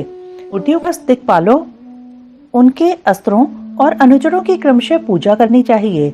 वहीं ब्रह्मा के मानस पुत्रों की, समस्त ज्योतिर्गणों की, सब देवी देवताओं की, सभी आकाशचारियों की, पातालवासियों की, अखिल मुनीश्वरों की, योगियों की, सब यज्ञों की, 12 सूर्यों की, मातृकाओं की, गणों सहित क्षेत्रपालों की और इस समस्त चराचर जगत की पूजा करनी चाहिए। इन सबको शंकर जी की विभूति मानकर शिव की प्रसन्नता के लिए ही इनका पूजन करना उचित है। इस प्रकार आवरण पूजा के पश्चात परमेश्वर शिव का पूजन करके उन्हें भक्ति पूर्वक घृत और व्यंजन सहित मनोहर हविष्य निवेदन करना चाहिए। मुख शुद्धि के लिए आवश्यक उपकरणों सहित तांबूल देकर नाना प्रकार के फूलों से पुनः इष्ट देव का श्रृंगार करे, आरती उतारे, तत्पश्चात पूजन का विशेष कृत्य पूर्ण करे, प्याला तथा उपकारक सामग्रियों सहित शैया समर्पित करे, शैया पर चंद्रमा के समान चमकीला हार दे, राजोचित मनोहर वस्तुएं सब प्रकार जन में आहुति दे। इसके बाद स्तुति, प्रार्थना और जप करके पंचाक्षरी विद्या को जपे, परिक्रमा और प्रणाम करके अपने आप को समर्पित करे। तदंतर इष्ट देव के सामने ही गुरु और ब्राह्मण की पूजा कर का विसर्जन करे। फिर अग्निदेव का भी विसर्जन करके पूजा समाप्त करे। मनुष्य को चाहिए कि प्रतिदिन इसी प्रकार पूर्वोक्त रूप से सेवा करे। पूजन के अंत में सुवर्णमय कमल तथा अन्य सब उपकरणों सहित उस शिवलिंग को गुरु के हाथ में दे दे अथवा शिवालय में स्थापित गुरुओं ब्राह्मणों को भी संतुष्ट करे। स्वयं उपवास में असमर्थ होने पर फल मूल खाकर या दूध पीकर रहे अथवा भिक्षान भोजी हो या एक समय भोजन करे। रात को प्रतिदिन परिमित भोजन करे और पवित्र भाव से भूमि पर ही सोए। भस्म पर, तृण पर अथवा चीर या मृग चर्म रविवार के दिन आद्रा नक्षत्र में दोनों पक्षों की पूर्णिमा और अमावस्या को, अष्टमी को तथा चतुर्दशी को उपवास करे। मन, वाणी और क्रिया द्वारा संपूर्ण व्रत से पाखंडी, पतित, रजस्वला स्त्री, सूतक में पड़े हुए लोग तथा अंत्यज आदि के संपर्क का त्याग करे। निरंतर क्षमा, दान, दया, सत्य भाषण और अहिंसा और शांत रहकर जप और ध्यान में लगा रहे। तीनों काल स्नान करे, भस्म स्नान कर ले। मन, वाणी और क्रिया द्वारा विशेष पूजा किया करे। इस विषय में अधिक कहने से क्या लाभ। वृद्धधारी पुरुष कभी अशुभ आचरण न करे। प्रमादवश यदि वैसा आचरण बन जाए तो उसके गुरु लाघव का विचार कर करे। व्रत की समाप्ति पर्यंत भूलकर भी अशुभ आचरण न करे। संपत्ति हो तो उसके अनुसार गोदान, वृषोत्सर्ग, संक्षेप से शाक मास में हीरे के समझे। श्रावण मास में नीलम का बना हुआ शिवलिंग पूजन के योग्य है। भाद्रपद मास में पूजन के लिए उत्तम माना गया है। आश्विन मास में गोमेद मणि के बने हुए लिंग को उत्तम समझे। कार्तिक मास में मूंगे के और मार्गशीर्ष मास में वैदूर्य मणि लिंग की पूजा का विधान है। कांत मणि के लिंग का पूजन करना चाहिए। फाल्गुन मास में चंद्रकांत मणि के और चैत्र में सूर्यकांत मणि के बने हुए लिंग के पूजन की विधि है। अथवा रत्नों के न मिलने पर सभी अभाव में चांदी, तांबे, पत्थर, मिट्टी, लाह या वस्तु जो सुलभ हो लिंग बना लेना चाहिए। अथवा अपनी रुचि करने के पश्चात आचार्य का तथा विशेषतः व्रती ब्राह्मण का पूजन करे। फिर आचार्य की आज्ञा ले पूर्व या उत्तर की ओर मुंह करके कुशासन पर बैठे, हाथ में कुश ले, प्राणायाम करके सदाशिव का ध्यान करते हुए यथाशक्ति मूल मंत्र का जप करे। फिर पूर्ववत आज्ञा ले हाथ जोड़ नमस्कार करके कहे, भगवान अब मैं आपकी आज्ञा से इस व्रत का कह शिवलिंग के मूल भाग में उत्तर दिशा की ओर कुशला को भी त्याग दे। इसके बाद फिर विधि पूर्वक आचमन करके पंचाक्षर मंत्र का जप करे। जो आत्यंतिक दीक्षा ग्रहण करके अपने शरीर का अंत होने तक शांत भाव से अनुष्ठान करता है, वह नैष्ठिक व्रति कहा हुआ महापाशुपत विधि पूर्वक इस व्रत का अनुष्ठान करता है, वह भी नैष्ठिक के ही तुल्य है, क्योंकि उसने तीव्र व्रत का आश्रय लिया है। जो अपने शरीर में घी लगाकर व्रत के सभी नियमों के पालन में तत्पर हो, 2-3 दिन या एक दिन भी इस व्रत का अनुष्ठान करता है, वह भी कोई नैष्ठिक व्रत का सदा अनुष्ठान करता है, उसके समान कहीं कोई नहीं है। विद्वान ब्राह्मण भस्म लगाकर महापातक जनित अत्यंत दारुण पापों से है। अतः जो उस भस्माग्नि के संयोग से दग्ध होकर नष्ट हो जाते हैं, जिसका शरीर भस्मपान से विशुद्ध है, वह भस्मनिष्ठ कहा गया है। जिसके सारे अंगों में भस्म लगा हुआ है, जो भस्म से प्रकाशमान है, जिसने भस्म में त्रिपुंड लगा रखा है, तथा जो भस्म से स्नान करता है वह भस्मनिष्ठ माना गया है। भूत, प्रेत, पिशाच तथा अत्यंत दूसरे रोग भी भस्मनिष्ठ के निकट से दूर भागते हैं, इसमें संशय नहीं है। वह शरीर को भासित करता है, कहा गया है, तथा पापों का भक्षण करने के कारण उसका नाम भस्म है। भूति कारक होने से उसे भी कहते हैं। विभूति रक्षा करने वाली है। भस्म से स्नान करने वाला व्रती पुरुष साक्षात महेश्वर देव कहा गया है। यह परमेश्वर संबंधी भस्म शिव भक्तों के लिए बड़ा भारी अस्त्र है, क्योंकि उसने धौम्य मुनि के बड़े भाई उपमन्यु के तप में आई हुई आपत्तियों का निवारण किया था। इसलिए सर्वथा प्रयत्न करके पाशुपत व्रत का अनुष्ठान करने के पश्चात हवन संबंधी भस्म का धन के समान संग्रह करके सदा भस्म स्नान में तत्पर रहना चाहिए। बालक उपमन्यु को दूध के लिए दुखी देख माता का उसे शिव की आराधना के लिए प्रेरित करना तथा उपमन्यु की तीव्र तपस्या। ऋषियों ने पूछा, प्रभु, धौम्य के बड़े भाई उपमन्यु जब छोटे बालक थे तब उन्होंने दूध के लिए तपस्या की थी और भगवान शिव ने प्रसन्न होकर उन्हें क्षीर सागर प्रदान किया था, परंतु शैशवावस्था में उन्हें शिव शास्त्र के प्रवचन की शक्ति कैसे प्राप्त हुई अथवा वे कैसे शिव के सत्व रूप को जानकर तपस्या में निरत हुए। तपश्चरण के पर्व में उन्हें भस्म के विज्ञान की प्राप्ति कैसे हुई, जिससे जो रुद्राग्नि का उत्तम वीर्य है उस आत्मरक्षक भस्म को उन्होंने प्राप्त किया। वायुदेव ने कहा, महर्षियों, जिन्होंने वह तप किया था वे उपमन्यु कोई साधारण बालक नहीं थे, परम बुद्धिमान मुनिवर व्याघ्रपाद के पुत्र थे। उन्हें जन्मांतर में ही सिद्धि प्राप्त हो चुकी थी, परंतु किसी कारणवश वे अपने पद से च्युत हो गए, योग भ्रष्ट हो गए, अतः भाग्यवश जन्म लेकर वे मुनि कुमार हुए। एक समय की बात है, अपने मामा के आश्रम में उन्हें पीने के लिए बहुत थोड़ा दूध मिला। उनके मामा का बेटा अपनी इच्छा के अनुसार गरम गरम उत्तम दूध पीकर उनके सामने खड़ा था। मातुल पुत्र को इस अवस्था में देखकर व्याघ्रपाद कुमार उपमन्यु के मन में ईर्ष्या हुई और वे अपनी माँ के पास जाकर बड़े प्रेम से बोले, माता, महाभागे, तपस्विनी, मुझे अत्यंत स्वादिष्ट गरम गरम गाय का दूध दो, मैं थोड़ा सा नहीं पीऊंगा। बेटे की यह बात सुनकर व्याघ्रपाद की पत्नी तपस्विनी माता के मन में उस समय बड़ा दुख हुआ। उसने पुत्र को बड़े आदर के साथ छाती से लगा लिया और प्रेम पूर्वक लाड़ प्यार करके अपनी निर्धनता का स्मरण आने से वह दुखी हो विलाप करने लगी। महातेजस्वी बालक उपमन्यु बारंबार दूध को याद करके रोते हुए माता से कहने लगे, माँ, दूध दो, दूध दो। बालक के उस हठ को जानकर उस तपस्विनी ब्राह्मण पत्नी ने उसके हठ के निवारण के लिए एक सुंदर उपाय किया। उसने स्वयं उच्च वृत्ति से कुछ बीजों का संग्रह किया था।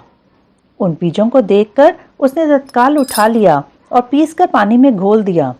फिर मीठी वाणी में बोली, आओ आओ मेरे लाल।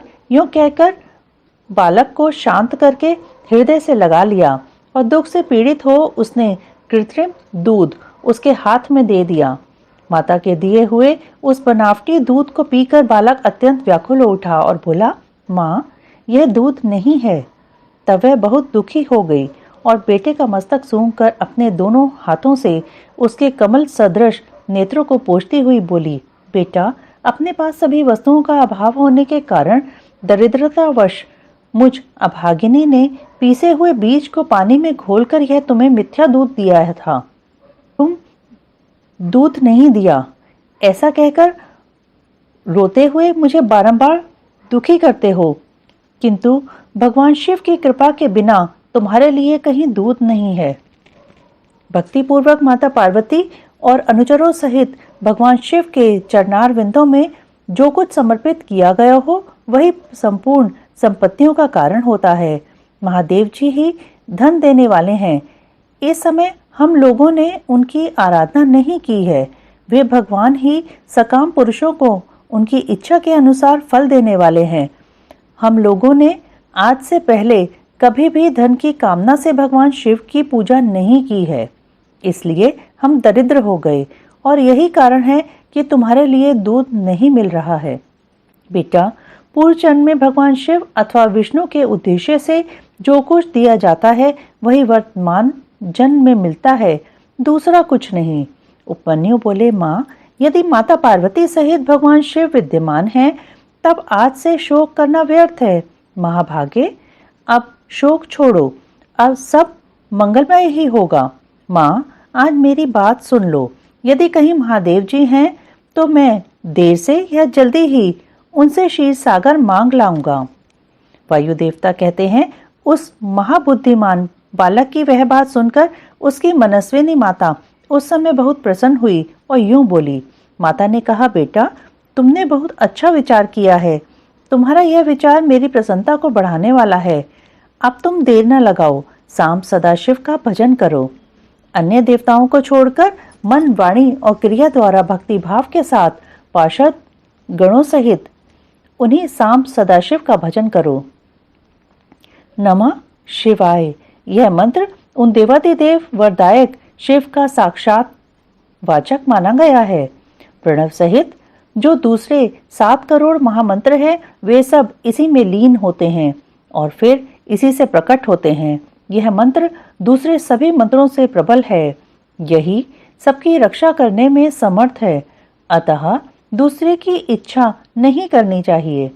इसलिए तुम दूसरे मंत्रों को त्याग कर केवल पंचाक्षर के जप में लग जाओ। इस मंत्र के जिह्वा पर आते ही यहाँ कुछ भी दुर्लभ नहीं रह जाता है। यह उत्तम भस्म जिसे मैंने तुम्हारे पिताजी से ही प्राप्त किया है, यह विरजा होम की अग्नि से सिद्ध हुआ है, अतः बड़ी से बड़ी आपत्तियों का निवारण करने वाला है। मैंने तुम्हें जो पंचाक्षर मंत्र बताया है उसको मेरी आज्ञा से ग्रहण करो। इसके जप से ही शीघ्र तुम्हारी रक्षा होगी। वायु देवता कहते हैं, इस प्रकार आज्ञा देकर और तुम्हारा कल्याण हो ऐसा कहकर माता ने पुत्र को विदा किया। मुनि उपमन्यु ने उस आज्ञा को शिरोधार्य करके ही उसके चरणों में प्रणाम किया और तपस्या के लिए जाने की तैयारी की। उस समय माता ने आशीर्वाद देते हुए कहा, सब देवता तुम्हारा मंगल करें। माता की आज्ञा पाकर उस बालक ने दुष्कर तपस्या आरंभ की। हिमालय पर्वत के एक शिखर पर जाकर उपमन्यु एकाग्रचित हो केवल वायु पीकर रहने लगे। उन्होंने 8 ईंटों का एक मंदिर बनाकर उसमें मिट्टी के शिवलिंग की स्थापना की। उसमें माता पार्वती सहित गणों सहित अविनाशी महादेव जी का आवाहन करके भक्ति भाव से पंचाक्षर मंत्र द्वारा ही वन के पत्र पुष्प आदि उपचारों से उनकी पूजा करते हुए वे चिरकाल तक उत्तम तपस्या में लगे रहे। उस एकाकी कृष्णकाय बालक द्विजवर उपमन्यु को शिव में मन लगाकर तपस्या करते देख मरीचि के शाप से पिशाच भाव को प्राप्त हुए कुछ मुनियों ने अपने राक्षस स्वभाव से सताना और उनके तप में विघ्न डालना आरंभ किया। उनके द्वारा सताए जाने पर भी उपमन्यु किसी प्रकार तप में लगे रहे और सदा नमः शिवाय का आर्तनाद की भांति जोर जोर से उच्चारण करते रहे। उस शब्द को सुनते ही उनकी तपस्या में विघ्न डालने वाले वे मुनि उस बालक को सताना छोड़कर उसकी सेवा करने लगे। ब्राह्मण बालक महात्मा उपमन्यु की इस तपस्या से संपूर्ण चराचर जगत प्रदीप्त एवं संतप्त हो उठा। भगवान शंकर का इंद्र रूप धारण करके उपमन्यु के भक्ति भाव की परीक्षा लेना, उन्हें क्षीर सागर आदि देकर बहुत से वर देना और अपना पुत्र मानकर पार्वती के हाथ में सौंपना, कृतार्थ हुए उपमन्यु का अपनी माता के स्थान पर लौटना। तदंतर भगवान विष्णु के अनुरोध करने पर श्री शिव जी ने पहले इंद्र का रूप धारण करके उपमन्यु के पास जाने का विचार किया। फिर श्वेत ऐरावत पर आरूढ़ हो स्वयं देवराज इंद्र का शरीर ग्रहण करके भगवान सदाशिव देवता, असुर, सिद्ध तथा बड़े बड़े नागों के साथ उपमन्यु मुनि के तपोवन की ओर चले। उस समय वह ऐरावत दाई सूंड में चंवर लेकर शची सहित दिव्य रूप वाले देवराज इंद्र को हवा कर रहा था और बाई सूंड में श्वेत छत्र लेकर उन पर लगाए चल रहा था। इंद्र का रूप धारण किए उमा सहित भगवान सदाशिव उस श्वेत छत्र से उसी तरह सुशोभित हो रहे थे जैसे उदित हुए पूर्ण चंद्रमंडल से मंद्राचल शोभायमान होता है। इस तरह इंद्र के स्वरूप का आश्रय ले परमेश्वर शिव उपमन्यु से उस आश्रम पर अपने उस भक्त पर अनुग्रह करने के लिए जा पहुंचे। इंद्र रूपधारी परमेश्वर शिव को आया देख मुनियों में श्रेष्ठ उपमन्यु मुनि ने मस्तक झुकाकर प्रणाम किया और इस प्रकार कहा, देवेश्वर जगन्नाथ, भगवान देव शिरोमणि, आप स्वयं यहाँ पधारे, इससे मेरा यह आश्रम पवित्र हो गया। इंद्र रूपधारी शिव बोले, उत्तम व्रत का पालन करने वाले धौम्य के बड़े भैया महामुनि उपमन्यु, मैं तुम्हारी इस तपस्या से बहुत संतुष्ट हूँ। तुम वर मांगो, मैं तुम्हें संपूर्ण अभीष्ट वस्तुएं प्रदान करूंगा। वायु देवता कहते हैं, उन इंद्रदेव के ऐसा कहने पर उस समय मुनि प्रवर उपमन्यु ने हाथ जोड़कर कहा, भगवान, मैं भगवान शिव की भक्ति मांगता हूँ। यह सुनकर इंद्र ने कहा, क्या तुम मुझे नहीं जानते? मैं समस्त देवताओं का पालक और तीनों लोगों का अधिपति इंद्र हूँ। सब देवता मुझे नमस्कार करते हैं। ब्रह्मर्षि, मेरे भक्त हो जाओ, सदा मेरी ही पूजा करो, तुम्हारा कल्याण हो। मैं तुम्हें सब कुछ दूंगा। निर्गुण रुद्र को त्याग दो। उस निर्गुण रुद्र से तुम्हारा कौन सा कार्य सिद्ध होगा, जो देवताओं की पंक्ति से बाहर होकर पिशाच भाव को प्राप्त हो गया है? वायु देवता कहते हैं, यह सुनकर पंचाक्षर मंत्र का जप करते हुए वे मुनि उपमन्यु इंद्र को अपने धर्म में विघ्न डालने के लिए आया हुआ जानकर बोले। उपमन्यु ने कहा, यद्यपि तुम भगवान शिव की निंदा में तत्पर हो, तथापि इसी प्रसंग में परमात्मा महादेव जी की निर्गुणता बताकर तुमने स्वयं ही उनका संपूर्ण महत्व स्पष्ट रूप से कह दिया। तुम नहीं जानते कि भगवान रुद्र संपूर्ण देवेश्वरों के भी ईश्वर हैं। ब्रह्मा, विष्णु और महेश लोग उन्हीं को सत असत, व्यक्त अव्यक्त और नित्य, एक और अनेक कहते हैं। अतः मैं उन्हीं से वर मांगूंगा, जो युक्तिवाद से परे तथा सांख्य और योग के सारभूत अर्थ का ज्ञान प्रदान करने वाले हैं। तत्वज्ञानी पुरुष उत्कृष्ट जानकर जिनकी उपासना करते हैं, उन भगवान शिव से ही मैं वर मांगूंगा। देवाधम, दूत के लिए जो मेरी इच्छा है वह यूं ही रह जाए, परंतु शिवास्त्र के द्वारा तुम्हारा वध करके मैं अपने इस शरीर को त्याग दूंगा। वायु देवता कहते हैं, ऐसा कहकर स्वयं मर जाने का निश्चय करके उपमन्यु दूत की भी इच्छा छोड़कर इंद्र का वध करने के लिए उद्यत हो गए। उस समय अघोर अस्त्र से अभिमंत्रित घोर भस्म को लेकर मुनि ने इंद्र के उद्देश्य से छोड़ दिया और बड़े जोर से सिंहनाद किया। फिर शंभु के युगल चरणार विंदों का चिंतन करते हुए वे अपनी देह को दग्ध करने के लिए उद्यत हो गए और आग्नेयी धारणा धारण करके स्थित हुए। ब्राह्मण उपमन्यु जब इस प्रकार स्थित हुए, तब भग देवता के नेत्र का नाश करने वाले भगवान शिव ने योगी उपमन्यु की उस धारणा को अपनी सौम्य दृष्टि से रोक दिया। उनके छोड़े हुए उस अघोरास्त्र को नंदीश्वर की आज्ञा से शिव वल्लभ नंदी ने बीच में ही पकड़ लिया। तत्पश्चात परमेश्वर भगवान शिव ने अपने बालेंदु शेखर रूप को धारण कर लिया और ब्राह्मण उपमन्यु को उसे दिखाया। इतना ही नहीं, उस प्रभु ने उस मुनि को सहस्रों क्षीर सागर, सुधा सागर, दधि आदि के सागर, घृत के समुद्र, फल संबंधी रस के समुद्र तथा भक्ष्य भोज्य पदार्थों के समुद्र का दर्शन कराया और पुओं का पहाड़ खड़ा करके दिखा दिया। इसी तरह देवी पार्वती के साथ महादेव जी वहां वृषभ पर आरूढ़ दिखाई दिए। वे अपने गणाध्यक्षों तथा त्रिशूल आदि दिव्यास्त्रों से घिरे हुए थे। देवलोक में दुदुम्बियां बजने लगीं, आकाश से फूलों की वर्षा होने लगी तथा विष्णु, ब्रह्मा और इंद्र आदि देवताओं से 10 दिशाएं आच्छादित हो गईं। उस समय उपमन्यु आनंद सागर की लहरों से घिरे हुए थे। वे भक्ति विनम्र चित्त से पृथ्वी पर दंड की भांति पड़ गए। इसी समय वहां मुस्कुराते हुए भगवान शिव ने यहाँ आओ कहकर उन्हें बुलाया और उनका मस्तक सूंघकर अनेक वर दिए। शिव बोले, वत्स, तुम अपने भाई बंधुओं के साथ सदा इच्छानुसार भक्ष्य भोज्य पदार्थों का उपभोग करो। दुख से छूटकर सर्वदा सुखी रहो।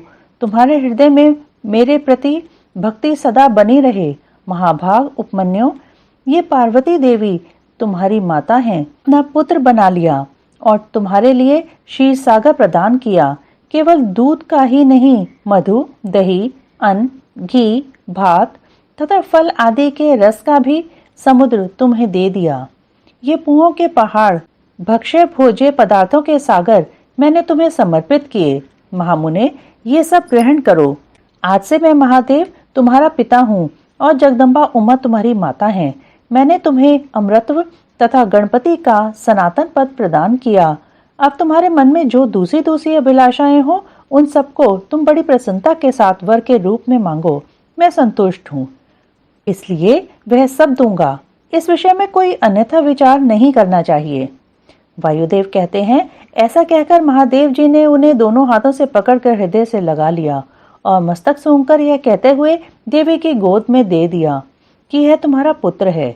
देवी ने कार्तिकेय की भांति प्रेम पूर्वक उनके मस्तक पर अपना करकमल रखा और उन्हें अविनाशी कुमार पद प्रदान किया। क्षीर सागर ने भी साकार रूप धारण करके उनके हाथ में अनश्वर पिंडीभूत स्वादिष्ट दूध समर्पित किया। तत्पश्चात पार्वती देवी ने संतुष्ट हो उन्हें योग जनित ऐश्वर्य, सदा संतोष, अविनाशिनी ब्रह्म विद्या और उत्तम समृद्धि प्रदान की। तदंतर उनके तपोमय तेज को देखकर प्रसन्नचित हुए शंभु ने उपमन्यु मुनि को पुनः दिव्य वरदान दिया। पाशुपत व्रत, पाशुपत ज्ञान, तात्विक व्रत योग तथा चिरकाल तक उसके प्रवचन की परम पटुता उन्हें प्रदान की। भगवान शिव और शिवा से दिव्य वर तथा नित्य कुमारत्व पाकर वे प्रमोदित हो उठे। इसके बाद प्रसन्नचित हो प्रणाम करके हाथ जोड़ ब्राह्मण उपमन्यु ने देव देव महेश्वर से यह वर मांगा। उपमन्यु बोले, देव देवेश्वर प्रसन्न होइए, परमेश्वर प्रसन्न होइए और मुझे अपनी परम दिव्य अव्यभिचारिणी भक्ति दीजिए। महादेव, मेरे जो अपने सगे संबंधी हैं उनमें मेरी सदा श्रद्धा बनी रहने का वर दीजिए। साथ ही अपना दासत्व, उत्कृष्ट स्नेह और नित्य सामीप्य प्रदान कीजिए। ऐसा कहकर प्रसन्नचित हुए द्विश्रेष्ठ उपमन्यु ने हर्षगदगद वाणी द्वारा महादेव जी का स्तवन किया। उपमन्यु बोले, देव देव महादेव, शरणागत वत्सल, करुणा सिंधु, साम सदाशिव, आप सदा मुझ पर प्रसन्न होइए। वायुदेव कहते हैं, उनके ऐसा कहने पर सबको वर देने वाले प्रसन्नात्मा महादेव ने मुनिवर उपमन्यु को इस प्रकार उत्तर दिया। शिव बोले, वत्स उपमन्यु, मैं तुम पर संतुष्ट हूँ, इसलिए मैंने तुम्हें सब कुछ दे दिया। ब्रह्मर्षि, तुम मेरे सुदृढ़ भक्त हो, क्योंकि इस विषय में मैंने तुम्हारी परीक्षा ले ली है। तुम अजर अमर, दुख रहित, यशस्वी, तेजस्वी और दिव्य ज्ञान से संपन्न हो। द्विश्रेष्ठ, तुम्हारे बंधु बांधव, कुल तथा गोत्र सदा अक्षय रहेंगे। मेरे प्रति तुम्हारी भक्ति सदा बनी रहेगी। विप्रवर, मैं तुम्हारे आश्रम में नित्य निवास करूंगा। तुम मेरे पास सानंद विचरोगे। ऐसा कहकर उपमन्यु को अभीष्ट वर दे करोड़ों सूर्यों के समान तेजस्वी भगवान महेश्वर वहीं अंतर्ध्यान हो गए। उन श्रेष्ठ परमेश्वर से उत्तम वर पाकर उपमन्यु का हृदय प्रसन्नता से खिल उठा। उन्हें बहुत सुख मिला और वे अपनी जन्मदायिनी माता के स्थान पर चले गए। वायव्य संहिता का पूर्व खंड संपूर्ण। ओम नमः शिवाय, ओम नमः शिवाय, ओम नमः शिवाय।